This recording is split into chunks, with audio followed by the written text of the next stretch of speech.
Just like the other fruits that we've cut, now we're going to cut kiwi. Kiwi are grown in New Zealand, and they are very sweet and tasty. And look how beautiful that is, cut in half. So this fruit we're going to be using keep it in a larger size so that you can see that. And again, you just peel carefully around the skin. It's kind of like a hairy texture that would really be nasty if it stayed in the soup. You would not like that at all. And these just peel really quickly, very fast and easy. Peel, peel, peel. This you want to get all the little brown bits off.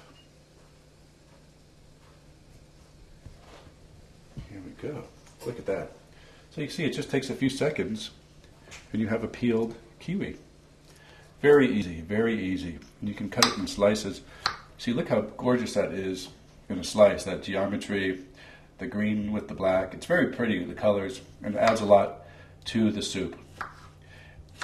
Okay, and you'll need to do 2 of these.